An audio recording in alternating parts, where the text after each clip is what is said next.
Hello and welcome to the Base podcast. Today we are joined by Hsieh. And here's a little bit of background information on Ethan before we jump into talking about what we're talking about today. Ethan is the creative and philosophical heart of Five to Midnight. As artistic director, he weaves together theatre, ritual, psychology, and systems thinking to design the architectures of transformation that define TIAMAT. Over the past decade, he's developed TIAMAT through deep practice as research across Asia and Europe, working at the intersection of actor training, 4E cognitive science, post-Jungian depth work, and the many tangled threads of being human. Equal parts performance maker, teacher, and systems designer, Ethan crafts pedagogies for everyone from first-time participants to facilitators in training, always with an eye towards what's possible when practice meets presence and presence meets fellowship. Whether he's facilitating a group ritual, sketching a theory map, or building new pathways for character development, virtue cultivation, and existential resilience, Ethan's work is grounded in one animating principle: transformation is artful and relational. He is currently a PhD candidate, splitting his time between Singapore and the UK, and also serves as platform manager and business development lead of John Vervaeke's Lectern. Thank you very much for joining us, Ethan. How you doing? Doing well, doing well. It's the middle of the afternoon here in Singapore. And I'm aware that it's like been a year since the last time we spoke. So it always feels nice to reunite with friends. And yeah, to chat again. It's been a long time. It's very good to talk to you again. And we actually met you through John Vervaeke, actually, who we interviewed on the last podcast. And you work closely with John, right? Yeah. Yeah. Sean's a good friend. And he's become a very, very powerful mentor in my life. And I look up to him a lot. So it feels kind of like a following in the footsteps type thing. Yeah. Yeah. As we were chatting before, like you want to be in dialogue with some of the things that John was talking about, and we'll kind of weave those into our conversation a little bit.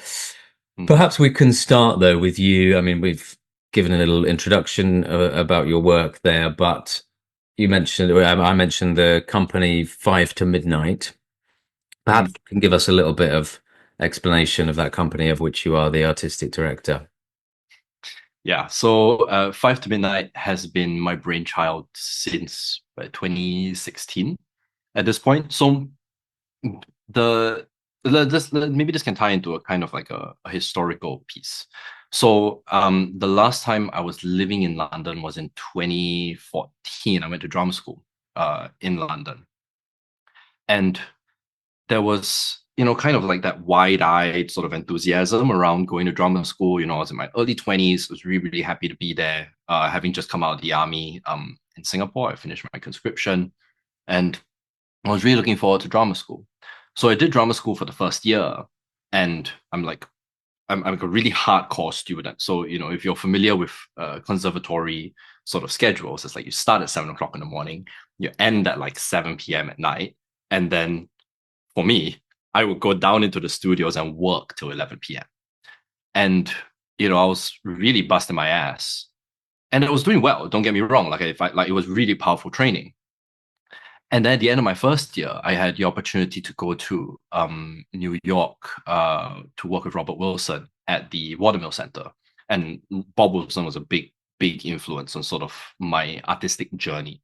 And it was like a really life-changing experience philosophically. He changed my view on art in really fundamental ways. I stopped looking at it as a set of techniques and started understanding it as a way of life and a kind of culture. Like I think Bob enculturated art making for me in a really particular way. So just for a little So bit I of came back, context, yeah, sorry, so just for a little bit of context, Roy Wilson is an American theatre director, right? Who yes, does very physical Einstein shows, on the beach, lots of yes, very beautiful visuals. Often, like from what I remember of his shows, has people walking in slow motion a lot. That's one of Yeah, his I've never heard of signature. never heard of him. He's amazing. Yeah, he yeah, was a big, he's big amazing. guy. Yeah, you worked with Tom Waits a few times. I think they've done shows together. Yes, as well as Willem Dafoe and Yes. Marina, and he was with Marina Abramovic a lot, and so Yes. he's a big avant-garde figure. So I came out from in a way a lot of the postmodern tradition, but yeah, I was doing in a lot like a modern or classical and contemporary actor training at Central, but he really enculturated looking at the world as an artistic process. That's really important for where I ended up. So I came back to Central. I came back to London and I thought, oh shoot, I wanna start my own lab. Like I want to get folks together who are not necessarily artists. And what I would do is I would like after 7 p.m. we book out this was an old church that was like down the street from Central. It was a massive, massive building.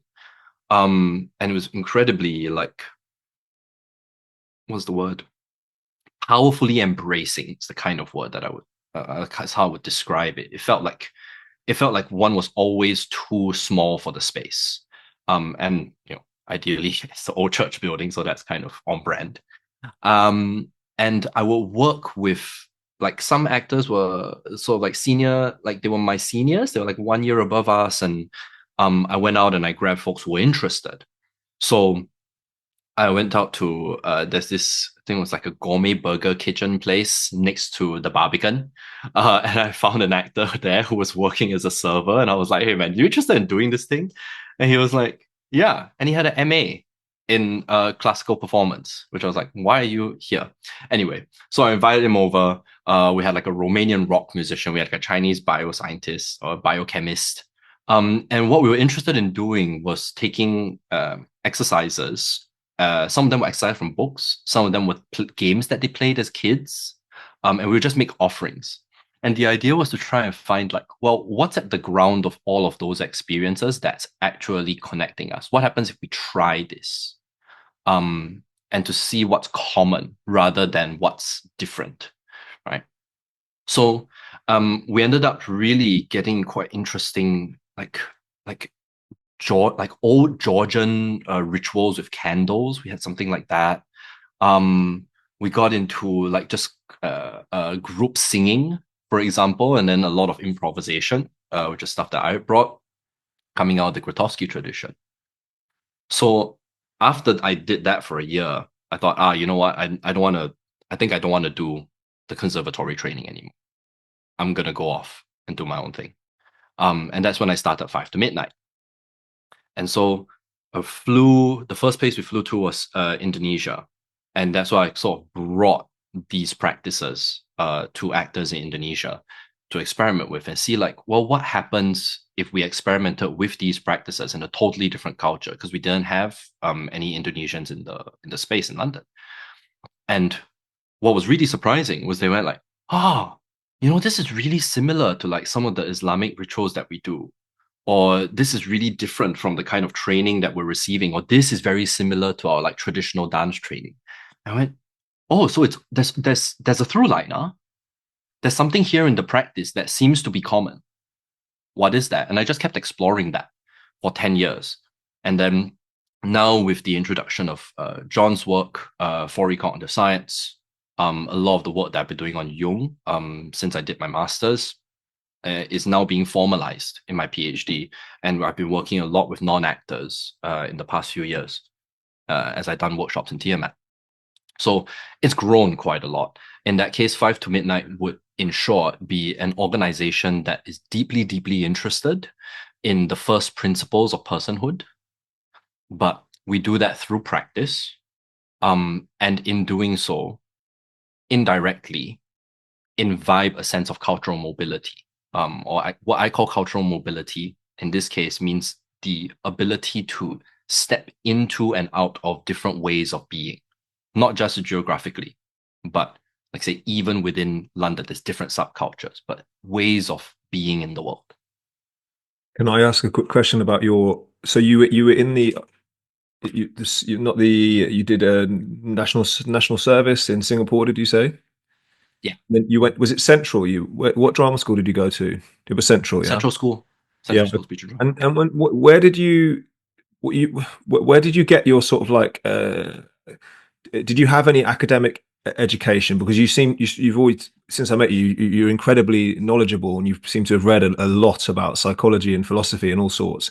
Were you always a reader when you were young? Did you come into acting and performance and theatre making with like a sort of a big intellectual foundation, or is that developed over the years?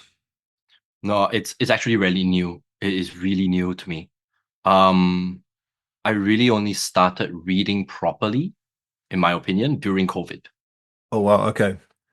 Yeah. So you weren't reading Jung as a teenager? Nope. Ah, okay. I read Jung all throughout COVID. What Jung book did you start with? What did I start with Jung? I think it was Jung in the East, which is a collection of essays. No, it was a Psychology of the East, is what it's called. It was a small blue book, and it documented his commentary on the Tibetan Book of the Dead, the work that he had done in India in his travels, and then that led me to a collected volume it's called Psychology of Yoga and Meditation. It's usually on my shelf, but we've packed up our stuff from moving. Psychology of Yoga and Meditation, which was a series of lectures that he gave in Zurich in the 1930s, something like that. Yeah, and those are really like deep dives and explicit commentary on Buddhist rituals. I think mostly this from the Mahayana tradition. Jung was deep in there, so I got into Jung where he got into Eastern philosophy and practice, because I've been doing yoga for many years. So I was really interested in like Eastern philosophy, like Vedanta and Zen, and but I always learned it through practice implicitly. So I started reading that during COVID, and then I felt like, wow, okay, everyone here seems to be talking about stuff which I can't quite reconcile. Like I'm into it. I'm into Eastern spirituality. But there's a part of me that's fiercely logical and problem solving and very very what's the word, like I want precision in logic, right? And so Jung sort of came out from the side and went, hey man, you want to give me a shot? A little bit. And I was like, I don't know, you like really? And he was like, oh man, come on, right? And it's like, okay, so I tried, and then I got conned by Jung. So, could either of you, and you might be good at this, could you give a brief introduction to Carl Jung? Because I feel like some people who are listening and watching might know who this person is, but some people won't. So it might be worth providing a brief description of who he is. He's an interesting figure for us. Yes, yeah. It's amazing how he seems to have triumphed as the more influential one at the moment, anyway, particularly amongst artists. I feel like so he was a disciple of Freud's, right? I think he was definitely in the same school, one of the early early people who were trained in psychoanalysis by Freud. And then they had a significant split at some point. I don't know when exactly. And Jung seemed to be more interested in these idea of like universal unconscious motifs, which Freud didn't particularly like. Jung actually was semi-involved with the Nazis as well. He sort of hedged his bet. He sort of argued that maybe what was happening in the 30s was a kind of spiritually necessary convulsion, and there are certain controversies like that. But anyway, then he went off on his own journey, splitting from Freud and developing more this what is it called? Universal unconscious, collective unconscious. Collective unconscious. Yeah. And believed there was sort of like big, an Eastern collective unconscious, a Western one, sort of civilizational things, as I understand it.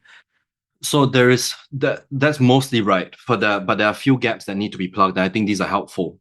So Jung is one of the one of the fathers of psychoanalysis, and you're right, he was very, very close with Freud. And this was partially, well, in large part, actually, because Jung did his PhD on studies of the occult. And so he was interested in kind of like this dark spiritual thing, like what happens in a seance, what happens in a possession, right? What is that? And if you read them in the collected works, they're fascinating, really fascinating stuff, particularly for actors, because that's the first time, I believe, yes, this was in 1902, maybe a bit earlier than that, where he had coined the term a double consciousness, which is really interesting. So it's this notion that you're having this experience, but you can observe yourself having that experience. And we understand that nowadays as metacognition. That's the term for it. It's a technically specific term. At the time, he called it the double consciousness, which is a term that was also not picked up, maybe. No, the timing would have been right. Well, maybe, because Demidov was a psychologist. So Demidov, who trained the actors at the Moscow Art Theater in the Stanislavski method, wrote explicitly about double consciousness in his book, Becoming an Actor Creator. So there's a brilliant convergence there. And then he split with Freud because I think Jung was particularly wrestling with the limitations of Freud's hydraulic model of the psyche. So in short, Freud's model is you have an ego that's in the middle, okay, and this is you, whatever that is. Then you have the id, which is at the bottom, all of your primal needs pushing up against this, right? The need for sex, hunger, all that, right? And then you have a superego, which is the social, cultural sort of layer pressing down. And if you push this thing down too tightly, too quickly, whatsoever, it cracks, and then you get psychosis, right? Or neuroticism. Like, now we've got to throw you into an institution and make you normal again by cutting out part of your brain. Okay. And then he thought, okay, maybe just talk to them, they'll be fine. So very radical. But then Jung's model of the psyche was actually much more organic. He saw it as much more of a living system made up of different parts that had relationships with each other, right? And they would sometimes be in tension, and sometimes they would complement each other. Sometimes they fuse into one and they split off again, which is a really fascinating idea. Then came the question of like, there's got to be more than that, right? Because I think John says this quite a lot, that you can't understand Jung unless you've read Kant. And Kant's problem was that I just, everything that I experience is just created by my mind. Like, I'm like, this profound solipsism that the world is an illusion, this matrix idea. And Jung was taken by that idea, and that's why he understood his project as a scientific project. Because if I'm understanding that machinery, I must be doing science. And he runs up against this very profound non-semantic issue, which is that there's got to be more than that, right? It can't just be me. Because if I'm just creating everything, that makes no sense. What is it that's beyond that? And that's what led him to the formulation of the collective unconscious. Right. I would argue. Mm-hmm. So what he was pointing at, what Jung, I think, was very brilliant at pointing at, is that there are real patterns in the ways in which we make meaning of our experience as individual beings, but also as a collective. Mm-hmm. And we can learn those patterns. There's a musicality to them. There's something paradigmatic about the way that we engage with the world. And that's what Jung was interested in. So that's a through line. So for Jung, these would not be scientific things. These would not be not even like organic cognitive things, but actually things in the spiritual world, right? These collective unconscious things that people tap into. It's fascinating because this is also at the edge of my thought. It's like they're not things necessarily. It's like a pattern is not a thing. Mm-hmm. Do you know what I mean? Like, a pattern is not a thing. It's something like a way of being.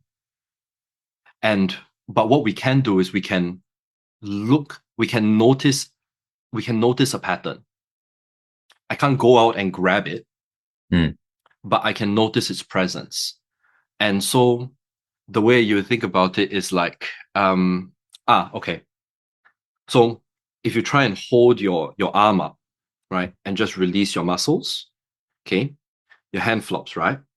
And maybe I invite everybody to try this a little bit, right? You try and do this, and it's important to get a participatory experience of this, okay? So you just let your hand flop. Yeah. Now at this point, can you grab gravity? No. That it makes no sense, right?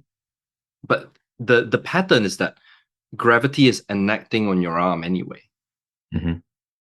But gravity is not grabbing you, and you're not pulling into it. It's there as a pattern. So that's kind of what Jung is trying to point at, that in our meaning-making structures, the equivalent of looking at those patterns is through myth and story, and what you later call archetypes. Right? Yeah. These larger, more broader things. So Right. you can think of like the archetypes as something like the gravity of our experience.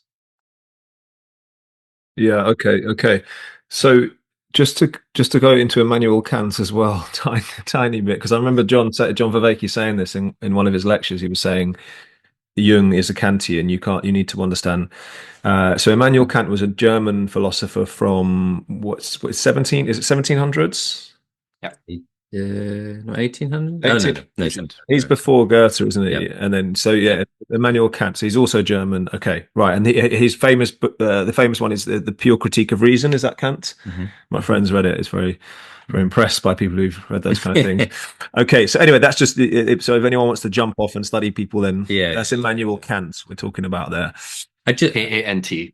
I just want to just jump in and sort of slightly back up, but because it's something you mentioned glancingly earlier on, but maybe some people listening to this are just, they're actors, or maybe they're even in kind of conservatoire-esque training, and they're thinking, why are you guys talking about Jung and Kant and all this stuff, right? Acting's just like learning some skills and, learning to be natural and to go into a rehearsal room and go on stage and appear like another person, right? Why do you complicate it with all this Jungian stuff, right? But it seems like what you were saying to earlier, and I just want to drill down into this more, a little bit more.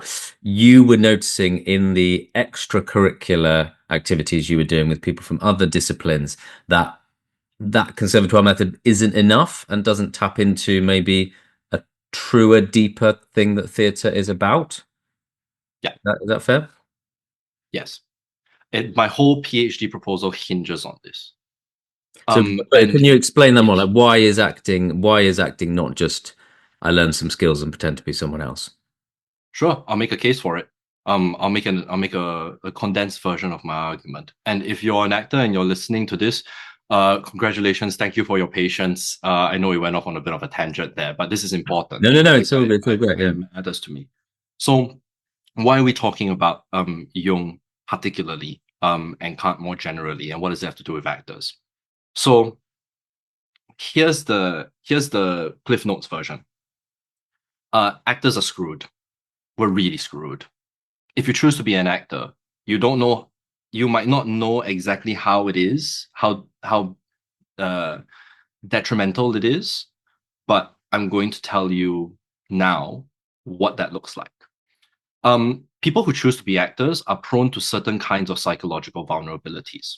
And we have assessed this historically for a considerable amount of time, especially during COVID. This was really interesting to look at. People who choose to be actors tend to rate very highly, personality-wise, in openness, extroversion, and agreeableness. Okay, so openness to experience, right? So you want novelty. Very low in conscientiousness. We're not typically the most hardworking people or detail-oriented. Oh, really? Very high in extroversion, which is self-explanatory. And agreeableness, right? So we tend to be quite amicable to sort of people's suggestions, which you would need to be if you're going to be directed. Mind you, these are general patterns, right? So We're just looking at larger collective assessments. But we'll also rank very highly in neuroticism. So there's an upward trend towards neuroticism. Neuroticism is your experience of negative emotion. Now, this means that actors tend to experience negative emotion more intensely. And they can also more, how do I say this? Spontaneously be absorbed in negative emotion. Now, actors have also been found to be highly predisposed towards personality disorders like borderline personality disorder, narcissism, obsessive compulsive disorder, and histrionic personality disorder. Yes. Okay. Now, that's fine. That's just a precondition. That's just a precondition, right? We're going to add on the occupational hazard, which is what the hell is actually happening when you're entering into the act of performance. Okay. So the act of performance necessitates that you create, construct, and inhabit a way of being, right? So you can think of it as someone carving a frame of which they put themselves in as the picture. And you have to walk around like that for a while, right? And if you are very successful, you do that from Tuesday to Sunday nights from 8 p.m. to 10 p.m. and you have to somehow go home. The thing is, that is not something that happens in a vacuum. And I think we've romanticized the idea of being able to put that down. It doesn't work like that. When you are stepping into a character, when you're stepping into performance, you're doing something with your cognition that you can't put down. Because you don't become somebody else. It's not like Severance, right? If you've watched the new sort of TV, it's not Severance, right? It stays with you. And it has an impact, right? Now, okay, so if you take that, then something happens. So acting demands your whole self, which means all of your cognitive capabilities, all of your affective capabilities, your emotion, all of your somatic capabilities. You have to use your whole body. No one wants to be a head in a vat, right? Now, when you do that, you have a very intense experience, okay? If you do it in an industrial infrastructure, right? You're surrounded by people who do that too, who make demands and evaluations, right? So you have to have some kind of normativity.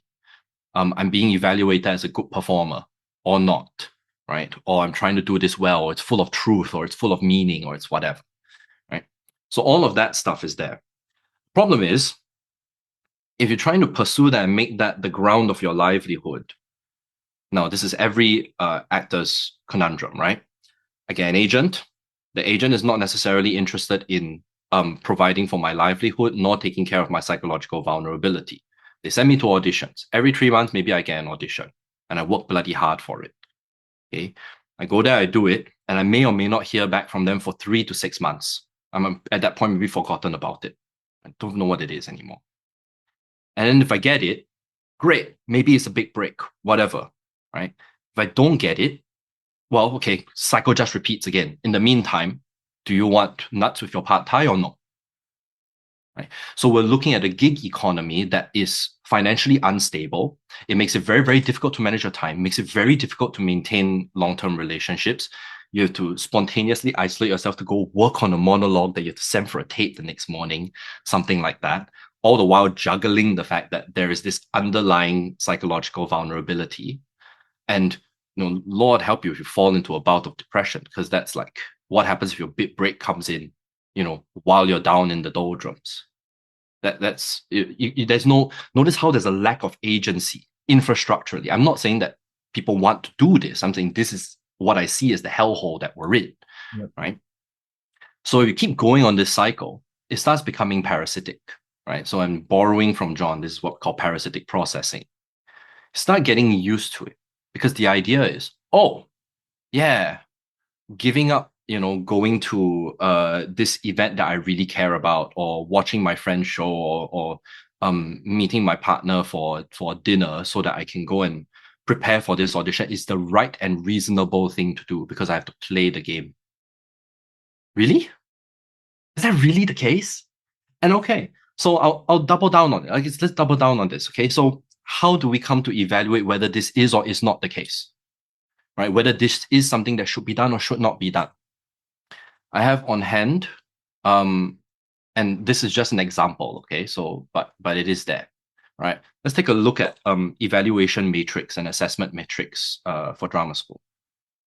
Sure. Sorry about that. Are we back? Okay. We're back. So I'll give problem. I'll give an example from a drama school assessment metric, and I'm not gonna name who it is. I just want to give an example of a point. Okay. So it says here, inner life connects the physical to the emotional, is able to reveal their own and or character's interior life through embodied expression. What does that mean? I don't understand what it means. And it occurs to me that this is because this is the kind of stuff that, you know, as a studying actor, I also got, right, as notes. And the teachers are well intentioned. We're both pedagogues, Morgan and I, especially in the realm of acting. I think Ollie as well, if I'm not wrong. Sorry, I didn't mean to exclude you from that. But I know you more as a writer. So the thing is, when we have a kind of intuitive evaluation metric, right, we want to be fair. We want to be fair to the student, but at the same time, as a pedagogue, as an assessor, the only thing I've got to rely on is my intuition and my subjectivity. Now, if I'm going to tell an actor, yeah, you scored 7 for your inner life, what does that mean? Or if I grade them as poor, I'm dead inside. If you were to ask them to justify what they mean by that, what do you think what explanation would the type of people that work in drama school give you, do you think? Yeah, that's interesting, because I've tried to do that, and I've tried to ask people, okay, well, what do you mean by someone is fully embodied, right? And it varies. So they'll tell me something like, oh, what they're saying connects to the movement. And I go, okay, but what does that mean? Right? It's like, does it mean they're doing it at the same time? Mm-hmm. Does it mean that, you know, they can tell you that they feel it? What is it? And then it will fall into like circular explanation. And then where it ends up is something like, you know, it's something that you have to you have to feel it when you're watching it, right? You just feel that they are there, like they're really present. And I agree with that. But the issue here is that I don't know how to communicate that. And I want to be transparent with my ignorance here. I don't know how I can communicate that to an actor with a shared vocabulary such that they know what I mean and I know what they mean. We don't have a sense of shared reality. Does that make sense? Yes, it does. So let me jump in here with just some thoughts and kind of I can riff off you and Ollie. I mean, this what acting is a bit of a mystery. I would say perhaps it's like thinking the thoughts of the character. My question then to both of you would be like, what is it to think a thought? Right. And there's let me maybe present a possibility is that if you get a really good script, it's almost like the writer has written like an organic flow that is there in it. And you as an actor have to channel yourself into it and think the character.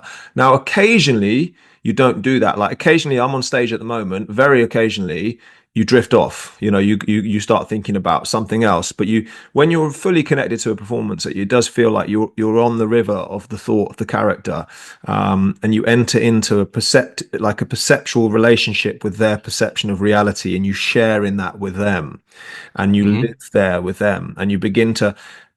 And then this is kind of mental, isn't it? Because all of us, one of the problems with like Stanislavski or method in a way is that we are so deeply saturated with a subconscious that has been built through years and years of experiences and relationships with reality and people who share reality with you, and then probably ultimately genetically thousands of years of genetic developments, for better and some bits for worse perhaps. So you cannot possibly come to a character with a blank slate. You have to try in some ways and do that, but you are bringing in Ethan or Oliver or whoever it is to the situation. But for some reason we find it as actors that we can suddenly read a role and we feel that we do live in their words and in their thoughts, and we don't find that too alien for us. So but yeah, so that is like, I suppose I'm just like riffing some ideas on what acting is and how, but yeah. Morgan, that's really good. That's really good. We have an opportunity here because you're in the thick of it now. Yeah. That I don't want to just criticize without offering a kind of my own perspective on it. So this is the way that I would approach it with you. If, like, say, you know, I was trying to assess what was happening. Okay. When you step out of performance, right, and you reflect back on, say, you know, a rehearsal that you just did, are there gaps in your memory? Yes. Gaps in my memory in general of the rehearsal process, or from inside the scene. Are there gaps in my memory now if I try and think back on the scene? Do you mean in terms of the flow of the thoughts of the character? Yes. Were you fully? I'm trying to track if you're fully aware of the things that were happening. Like, are you able to recall, like, okay, I came on, I saw this, I did that, then she said this to me, and then, you know, and to track that, like, not just in a physical level, but on emotional level, like, when she said that, I felt this. Are there gaps to that narrative? Yes, there are. Yeah, there are. I mean, why I find when you do a play, which I'm doing at the moment, it shouldn't, no night can be the same as the last night, because if you're following like an organic kind of logos maybe is the wrong word, but you're following the word in the scene, you're following the way the other actors say words, your performance should be changed slightly. So every night, so you'll find yourself 6 pages into a scene and it's different because you've followed, if you're organically trying to follow it, you're listening, he said that like that, oh, I've suddenly heard that tonight, oh, actually maybe we feel a bit like this together, and then you're sort of, you have this framework set out for you by the writer, but you do live within it. I mean, it's sometimes you just speak the lines clearly and the work is done for you. It's kind of Mamet would say that in his book, you know, True and False. I remember just he talked about this, but yes, so there are gaps. Yes, but go on, Ethan. What were you? Good. Logos is right. I want to just double click on it, make sure you don't lose it. Logos is right. Okay. Like, you're following the logos, which is properly oriented. Okay, so that's one question that I'll ask. Then the other one is that, okay, and I'll explain how I'm doing this a bit later, but I want to get through these a little bit first. Okay. So presumably you're in a scene with somebody, right? When you are done with the scene, say you're meeting them next day for rehearsal, right? Or you hang out for drinks at the bar, whatsoever, right? Do they feel, when you interact with them outside of the performance context, do they feel, this feels weird to ask, but do they feel real to you, right? Like, are you able to stay present with them, or do you find your mind drifting back to the scene when you're interacting with them? Do you see them as them or as their character? I see them as them, but there is a blurred, weird area where it's just like, this is slightly mad what we do, because we've been on stage for 2 hours. I mean, you find, just from my experience there, I would say I definitely see them as them, but over a long rehearsal process, you will find that some of the dynamics of this play will exert themselves socially outside of them. I'd say that's always to some extent the case. Great. And are you able to track for yourself, like, oh, this feels somewhat reactive, or like it feels like sort of not me-ish to say this, but I want to say this, or you find yourself being impulsive with them in a way that is perhaps uncharacteristic? Maybe. Yeah, it's a difficult question. Possibly. Yeah, I try and detach myself from it. I try and just go away and go, I need to get back to my life. And then I'll go, when I see you back in that realm, we'll go there. Yeah. Yes, great. This is really good stuff. This is really good stuff, guys. Because the thing that I'm trying to isolate is what you had named earlier, Morgan, with some following the logos. That's what we're talking about in psychology as absorption. And absorption is highly predictive of the flow state. So think of absorption as like, I'm in the flow state. My self-consciousness puts itself aside. Like, I can be really in the moment and in the present moment, following it, right? Now, you also named something interesting, which is I find myself drifting off, or like I'm like losing it in some way, right? And that's dissociation. So acting is necessarily going to invoke a kind of dissociation, because you have to release yourself, right? Sorry. Dissociation after the show, is that what you're talking about? During. Why is that happening? Because I instinctively I go, oh, you don't want that to happen, right? So we are all always dissociating to a certain degree on a continuum. We need it for our life. Right. Okay. So I'm trying to release it from what might be almost an inherited negative kind of baggage. Sure. So I'll give you an example, right? Let's say I'm brushing my teeth. Okay. When you first learn to brush your teeth, I imagine, Morgan, you have a 5-week-old. So, this will be something you have to run headlong into, right? When you teach them to brush your teeth, they have to do it very intentionally first, right? And then as they do it, right, what happens is we turn our hands into little toothbrushing machines. They become automatized.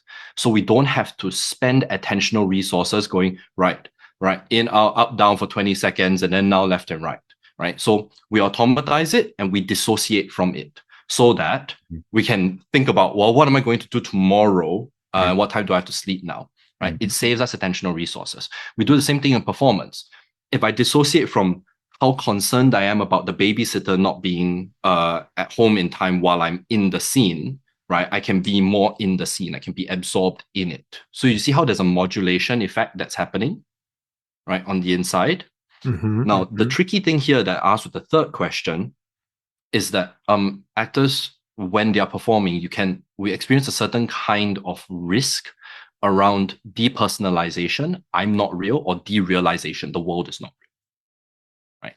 So when we interact with the real person that was just in the scene with us, it's a question of, okay, do we have shared reality that what just occurred was in like a little bubble of fiction on its own, and then I can now return to it? Because if somebody, say, beats me up in a scene, right, and I go out to the bar and I'm hanging out with them and I know that we're mates, but I'm experiencing like reactive sort of like trauma or like autonomic nervous responses, right? It means that, oh, something here is coming over from there, right? Like where we just got off is showing up here at the pub.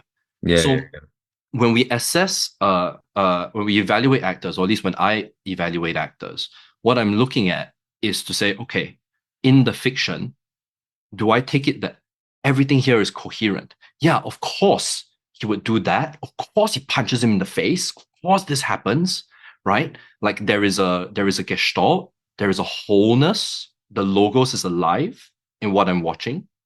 And then when we're done, I'm checking for psychological health. I'm checking for evaluation.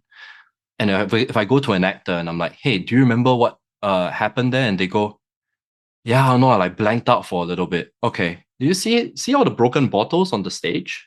Do you know that you did that? Can you remember doing that? Right? And I can ask them, did you want to do that? And if they go, I don't know. Okay. Now we can work on certain capacities to say, hey, if you're aroused in a scene, can you still keep yourself alive and awake so that you can make the bold choices to like modulate that while still keeping the integrity of the scene? And this is, sorry, and this is what you described as metacognition earlier on, right? Yeah.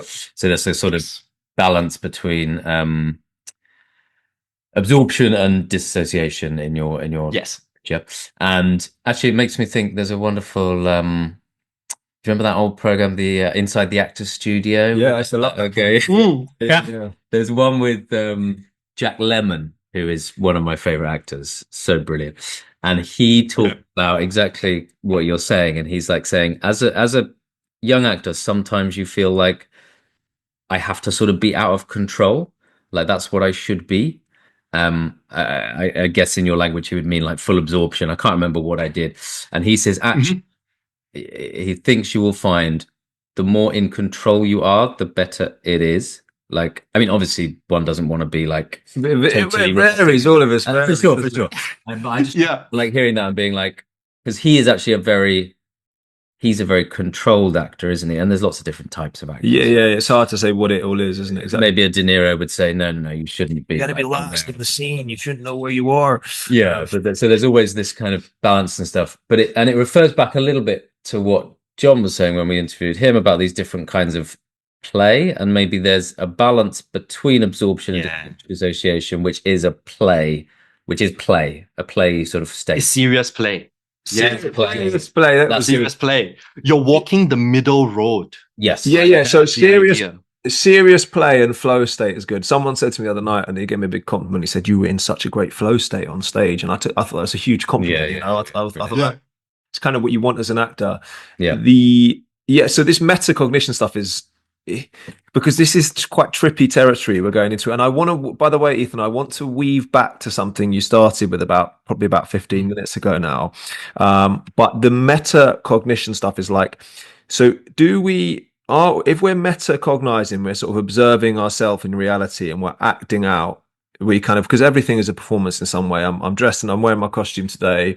I walk into a shop, I interact, I have an accent, I have a character. I recognize lots of different things about the people I'm with and kind of what I need to do in that situation to survive, you know, to be accepted or to be, you know, not to be intimidated or not to whatever, you know, maybe it could be quite cordial, or it could be, you could bump into someone who's quite intimidating, and you've got to work out how you're going to react to that. You're going to be calm, you're going to outdo them, or all sorts of stuff. So there's a sort of meta observer going on to the actor playing Morgan or something like Nice. this, right? And then, but when you're on, do you think actors should be meta aware of? Is the meta always in control of if you're playing, if Ethan's playing Hamlet or Ollie's playing Macbeth? You shouldn't say that, should I? It's bad luck. Is the meta observing? Yeah, how much? Where's is there a line between these things, or are we? There is very much see a what I'm line, saying? Morgan. Yeah. No, I love this because the metacognitive observer is very much at the core of what I teach, which is that you want to have the most affording relationship between your metacognition and your embodied cognition. So, for example, we talked about this as like the middle road that we're trying to find, right? That serious play is the middle road. Let's look at the extremes and then see what those are, right? So on one end, the extreme is what we would call the motor storm. So Demidov has a beautiful passage in his book called The Motor Storm. And you can think of this as like the actor who's so in the zone that they break the entire set, but they come out going, I was in it, mate. Like, that was the best. That was the best acting I've ever done. And you go, yeah, but you blew our budget for the next 6 months. Like, you replace everything. Don't do this again, right? Yeah. And kind of that speaks to what you were talking about earlier, Ollie, of just like wanting to just, you know, get out of your head, for example. And that tends to be the way that it's taken. Let me just go crazy. On the other side, you don't want the act to be so constrained and so tight that they're not come back to Demidov, they're not green lighting anything, that they're not allowing and saying yes to the impulses that come tacitly in relation to what's happening in the scene. So we're trying to find that middle road between the two. That means that the metacognitive observer, your what I call your mind's eye, and it's a play on words like EYE, but also I, right? The letter I, at times has to do this thing of going, all right, go ahead, try that. Yeah, try that. Like, oh, give that a shot. Ooh, wow, maybe dial it back a little bit, right? So they're kind of like piloting from the inside.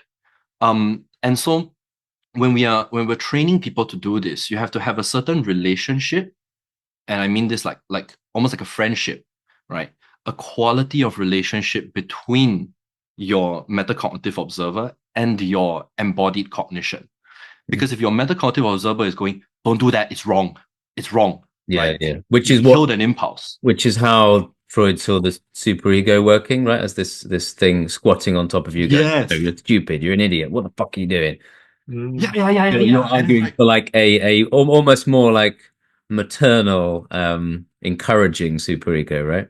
Yes, which is exactly what Demidov like encourages, right? It's like, okay, he's actually teaching in a lot of ways the art of befriending yourself. I'm trying to point at like how important it is for an actor to develop an intra-subjective, so like an internal relationship with the self that has the fluency to be encouraging and explorative within the context of a performative creative act and the collaboration with other people. Yeah. But also not lose the ability to be discerning and very conscious and clean.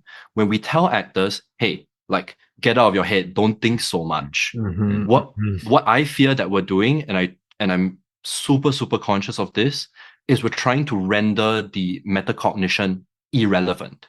And if your metacognition is irrelevant, oh my God, what happens if you're an actor and you've got a very intense rehearsal period and you have to go home and it just so happens that you have an argument with your partner? And next thing you know, you're so absorbed and dissociated that they're unconscious of the floor and they're unconscious on the floor and you can't remember what you did and they got there, right? Like we don't want the motor storm to show up in places where it really shouldn't be. So we have to keep your metacognition as an actor alive and relevant, but make an attitudinal shift, right? So that, there is a discernment, there's a wisdom to that relationship that walks that middle road. And I think that's powerfully affording, not just on stage, but also in life. Yeah. Yes. I So see. quick Cool. one about Demidov, because just for people to Yeah. study and jump off, because I actually have not read Demidov. He is, I've sort of read I spoke to you about it, didn't I? It was a bit of this guy Demidov. Yeah, I don't know much about him. He's like a protege of Stanislavski. He was studying with Stanislavski, but then could like teach Stanislavski's ideas. Some people say better than Stanislavski could, and then went on to develop his own ideas. And he's a bit of a kind of, not cult's the wrong word, but he's a bit of almost like an esoteric figure within acting circles. If you like, some people think that he's like the kind of one of the great acting teachers that people don't know about. Could you tell us a tiny bit about Demidov, Ethan? Because I think it might be interesting for us. He was a psychologist. He was a psychologist. He was a psychologist. Right, okay. Yeah. And he was a peer of Stanislavski's. So Stanislavski, when he was writing his first book, put a proof forward to Nikolai Demidov. And Right.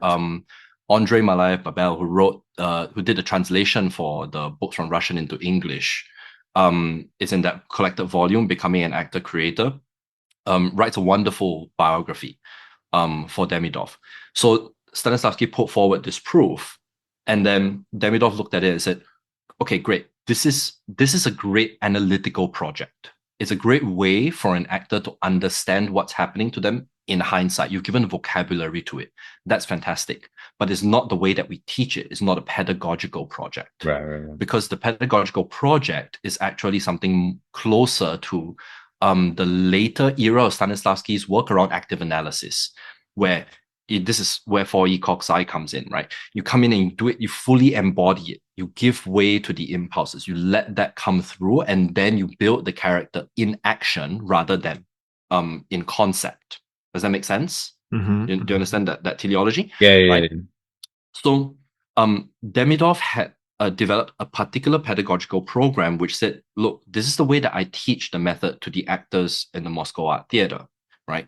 We do a process of greenlighting, work given circumstances, try and imagine yourself stepping into the perspective of the character. And if you read his rhetoric when he's working with actors, he's using all of the things that we know from Stanislavski, the magic what if, right? Like the given circumstances, the highlighting of things in an environment, right? The foundation of, say, object, something like that. And what he's trying to do is so powerful. It's so powerful when I read it.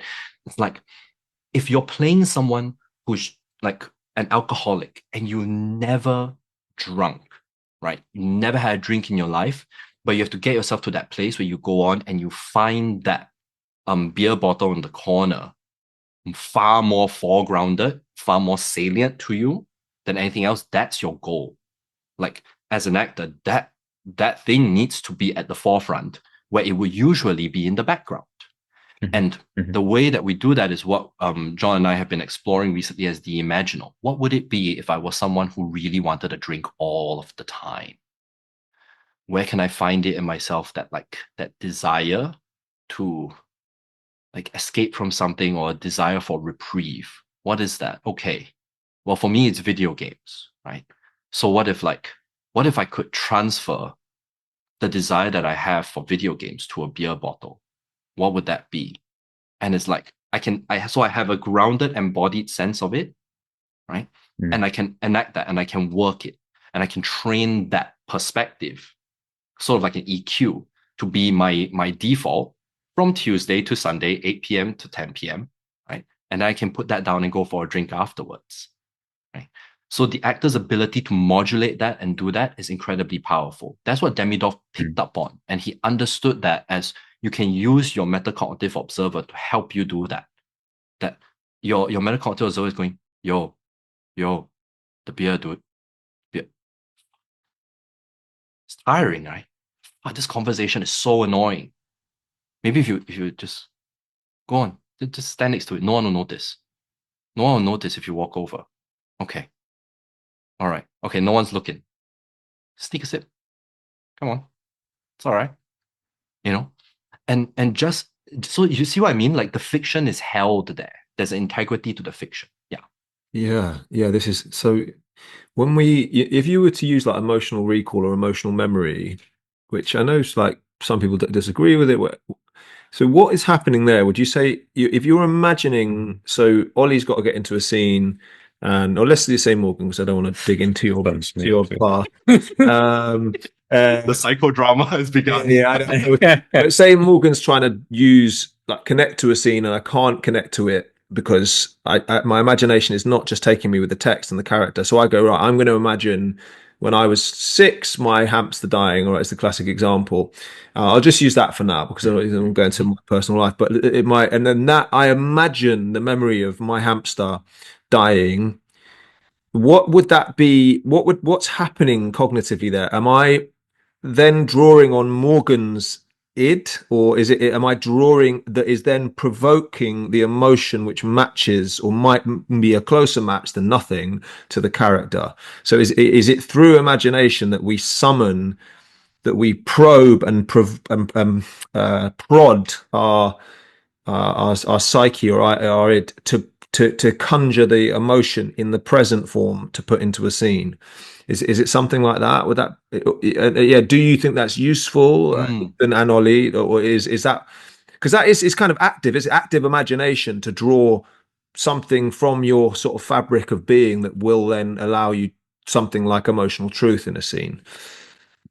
I think that's one way to do it. So I've played with emotional recall when I was much younger, so it's not nearly as fresh as it is as I would like it to be. But it always ran up against the kind of issue for me, which is if I've integrated something, if I've moved past something, why would I want to pull it up again? Right? Like if I have so maybe I can meet you where you're at with the hamster, right? So when I was a kid, I had a dog, and then one day I came home and my mom had given the dog away and not told me, and I flew into a rage because of it. So I've since then, it's what, 23 years, right? So I've made my peace with that. It makes no sense to me to want to like flash freeze that and then go, hey, when I need to earn a paycheck, let me pull that out. I don't want to do that. I would like that to find a home within the story of my life. Having said that, though, if I'm talking to somebody, I was just at my partner's grandfather's funeral the other day, and my her sister was going through something tough, and she was like wrestling with something that was particularly emotionally charged, right? It's that question, without being specific to the dog in my life, to just go, what's it like? What would it be like for something that I hold preciously to be taken away from me, to feel a lack of, to not have closure on something, to be desiring of that, right? What kind of person would I have to be to say these words, to see the world in this way, to be charged in this way? It doesn't have to be tied to a particular memory. I don't have to pull that out, but I can step into the perspective of that. It's a very subtle difference, but I tend to be against actors bottling up their pain, right, in order to be using them instrumentally. It might come up if it's unresolved for you, but I think what I'm talking about here is more about empathy than anything else. Yeah. No, I see the distinction that you're making. Is it not and maybe this is just a difference of point of view, but I feel like I've used stuff that, as you say, is in the past and is, in a box and whatever. And actually the using of it feels resolving. It feels like I'm sort of, because I'm using it for art in the present, not just for a paycheck, but I'm kind of transforming the spirit of the experience in a almost like alchemically. I'm like making that experience into art, into sort of achieved symbolic thing, and that Yeah, you're sort of offering. it feels good to use it like that. I as in, I don't feel like, oh my God, I've opened that box and now I can't Yeah. possibly like go. There's some things. There's some things I'm like, I'll probably leave that alone. Yeah. And then we have, just to maybe make more like romantic of it, don't we have a duty as artists to do that, to open those boxes in ourselves? Yeah, so I love that you use the word alchemical, right? And this also because of the Jungian sort of part of it. Yes. It's like there's a difference. I think there's a subtle difference between premeditating and going, I want to use that and pull that out, right? As opposed to going into it and it surfaces on its own, right? So there's a difference between the two. Now, the question that comes up for me when I'm working with actors, and I think what you're describing is a due process. I think it's necessary, and I teach it as well. We teach it in terms of shadow work, right? That there's a framing around it where it's like, hey, this is the period of time where you keep your eye open and look for things that have particular emotional charge that you bring outwards in this particular context for that alchemical piece, right? So we have explicit practices whereby you do that intentionally.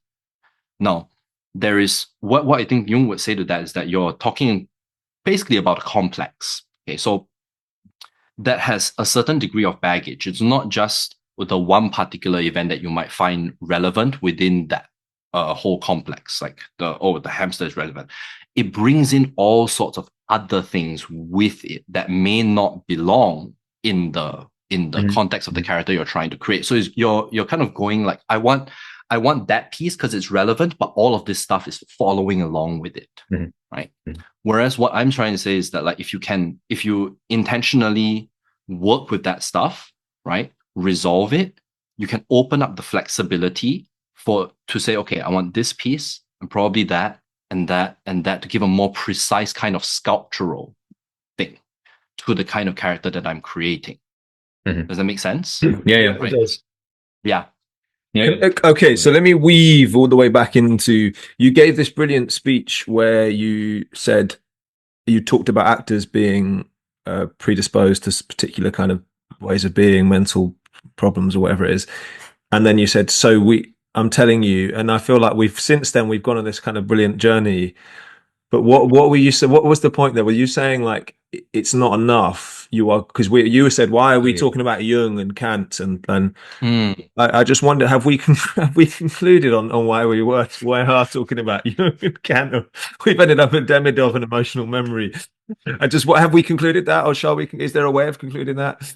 I think we're doing what is properly dialogos. I think we're spiraling outwards and opening up the conversation in a way that justifies why we're talking about Kant and Jung, because Jung would look at the kind of discussion that we're having, I imagine, and to say like, yes, we are looking at the psyche as a whole thing that is dynamic and it's evolving, as opposed to sort of like oil drums of emotional resources that we need to set fire to in order to do kind of the work that we find is so life-giving and vitalizing. I think that when we are able to deliberately train actors in an ecology of practices, right, such that you have embodiment, mindfulness, dialogue, the imaginal work, right, that balance each other out, and they create together a kind of finesse around the work that we do, then I think we're priming actors to be more in service to the kind of work that they find so enriching. But it's also doing that double duty of like, maybe inoculating is too strong of a word, but it's like being able to manage the kind of risk that comes inherent with the job. Yeah. Mhm. Yeah. So the psychological, this wider practice can help actors psychologically to compartmentalize or whatever, and it can also help. But I feel like there's stuff you're not quite saying to do with sort of ritual. Like for you, theatre is not just people behaving in situations, right? It's a wider, deeper Yeah. thing. It's a ritualistic thing. It's about transformation. So it's sort of socially necessary to investigate the Jungian sides of it and read some Kant. Yes. Oh, I love this. Yeah. Because now, so this is great. So let's do some tracking. So we were talking about Kant and Jung as like a middle ground. We've spiraled deeper into the individual, and then now with this wonderful question, you're taking us out into the larger sort of more social cultural piece. And this is where I can kind of tie into something you guys were talking to John about, which is what is the social function or the cultural function of theater. Why are we doing this thing, right? And his I recall his answer was is serious play for its own sake. And I think that's right. And I think there's something that comes as a byproduct of that. So let's extend on that metaphor. If you gather 14,000 people at Epidaurus to watch a play, right? Something really interesting is happening. Let's say they're watching Oedipus.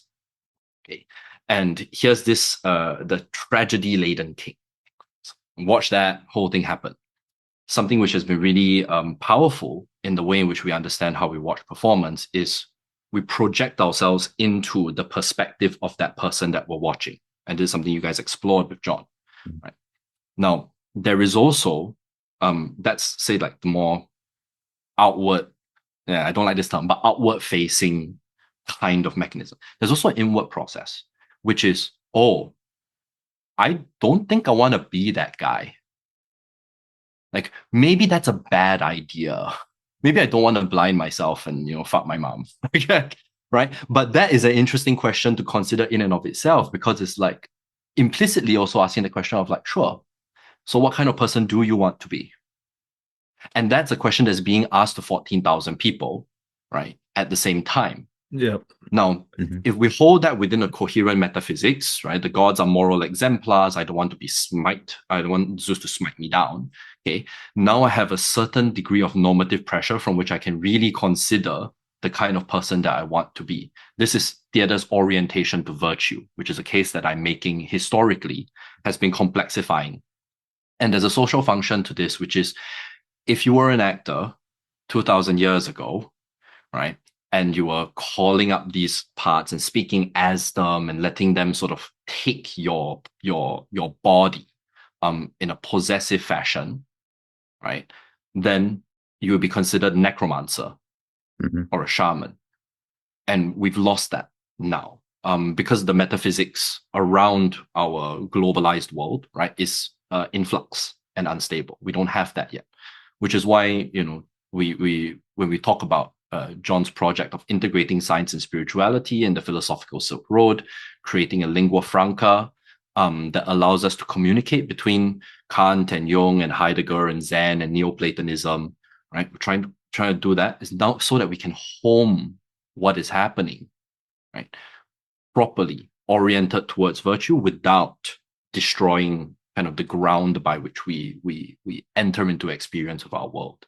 Yeah, okay, we're back again. Sorry, just had to sort of slight technical thing there. So yes, Ethan, this discussion is amazing, and we are going on some exciting adventures, and I think these adventures could go on for a long time. But why don't we, just for the sake for time now, why don't we sort of bring it in and talk to you about the specifics of your work, how people can kind of get in touch with you, how they can learn about what you're doing, and where they might be able to come to some of the courses you're doing. And yeah, so can you just kind of tell us that basically? Yeah, so the website for 5 to Midnight is www.5tomidnight, that's the number 5, TOMIDNIGHT.org. One of the great things which I'm really excited to do for the third time now is the Euro tour. So 5 to Midnight is going on a Euro tour, starting in the Netherlands. We're going to stop by in London, and then we're going to go to Czech, that will be happening this July all the way to August. And we'll be doing a series of workshops and events, most primarily for TIAMAT. It's a tiered system. So there's tier 1, tier 2, and tier 3. Tier 1 is very basic. Tier 2 is shadow work. And then tier 3 is a special event that we host once every 6 months, twice a year. So we'll be doing tier 1 in London. That will be an opportunity for folks to come in and get a participatory sense of what it is that I'm talking about, and to actually learn the skills. And I really recommend that actors come on and try this. And this is something that I extend to actors and to students. You get a discount for doing that, right? Because we understand that being an actor is hard. I understand it very well. The other piece of it is also to support John's work. So if you've watched this, please watch John's episode that he did with you guys as well, or vice versa. You can find all of John's courses, which is on the philosophy and the psychology. He's recently done one we just wrapped on the cognitive science of the imagination called Realizing the Imaginal. And that's Lectern, LECTERN .teachable, TEACHABLE.com. And then there are student discounts as well available there for the courses. So you get, with me, you get a lot of the practice, and then with John, you get a lot of the theory. And then those two come together in a really powerful way. And I would love it if folks got more into this kind of work. We're off. Oh yeah, how wonderful. We'll put all the links we can in our on the YouTube and on our Instagram, and try and kind of direct anyone in our spheres towards all this stuff, because we think it's fascinating. It's amazing that this has happened. It's amazing that we've spoken to John, and we met you, and there's definite link between what we're doing and what it seems like yourself and the Viveki Foundation are doing, kind of in this overlap between philosophy and theatre. How can, some of the works that we do explore philosophical questions?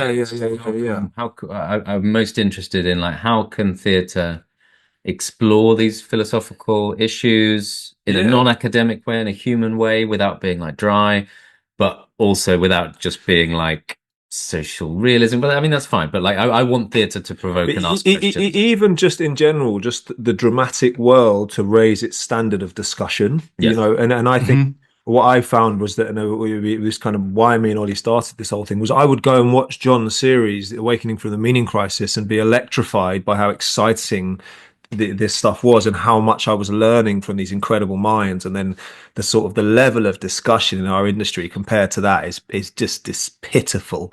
I mean, like, it really, I mean, John is one of the great thinkers in the world, so that's a high standard, but I mean, we are so far off now. The discussions people have in our industry are like, I mean, they're repulsive, in my opinion. Basic at best, repulsive. Yeah, like, why are we not talking about Jung? Why are we not talking about why is there no discussion of this great stuff? Our industry is just shallow. Anyways, I shall stop moaning there too much. But you know what I'm saying, Ethan. So yeah. All right, great. So that's good for everyone to get in touch with you. We've got a couple of like what podcasty questions. What books changed your life? Yes. What books changed your life? What books have changed my life? That's a really, really fascinating one. I think Ion, Jung's Ion. Is that the final book? Is that the final book? AION. It depends on how you do it. Is it the last one that he wrote? Sure. Is it the last one that I think people should read? I think that's debatable. There is a powerful way in which I think he analyzes what's happening, and Ion is really good for that, almost kind of like what I was talking about Stanislavski. But if you want to get into the perspective of Jung and how he went about doing that, the latest collection, which is called The Black Books, is incredibly powerful. That's like his journal, basically. And it really keys you into the first person perspective. Yeah. Lovely. And are they easy to jump, like, could one pick up? No.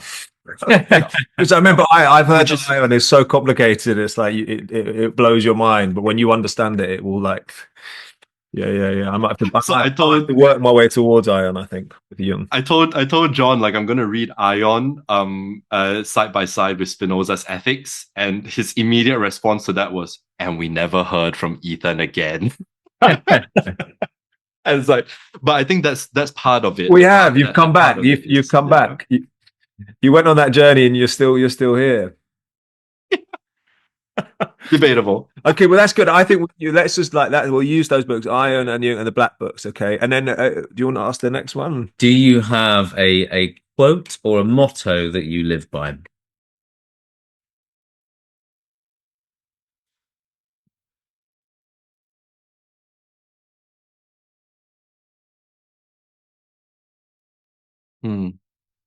No.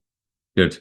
Do you have a motto that you live by? No, I was thinking though. I don't. I like follow the task to completion. I remember that from like that. There's loads of things I like. Do you know what? I sometimes think of something that you say quite a lot. What do I say? So I often repeat it to myself. No one is coming to save you. No one is coming to save you. That's a good. It gives you a kick up the ass. I'd say that to young students when 19, 20-year-olds. It's very good. It's very. And another one which I got from slightly cringe, a Bob Dylan song. Just step into the arena. I like that one. That's a good one. That's a good one. I have one that I sometimes say quite often to my students, which is, "I'm not your father," which I think is a similar tone to like. No one's coming to save you. Like, yeah. No one is. Yeah. Okay. Well, listen. I think we've just got so much to dwell on for now and to jump off from in the future. So, Ethan, thank you for talking to us, and we really encourage people to kind of seek you out and to follow your work and to enroll on your courses. And it's been a pleasure to know you and to speak to you today. So, thank you. Thank you, gents. It's been an absolute pleasure. And we hope to see you when you're back in London. Well, we will make a point of it. Yep. Yeah. Let's do it. I'll come by. Thanks, gents. Thank you so much, Ethan. All right. Amazing. Bye bye.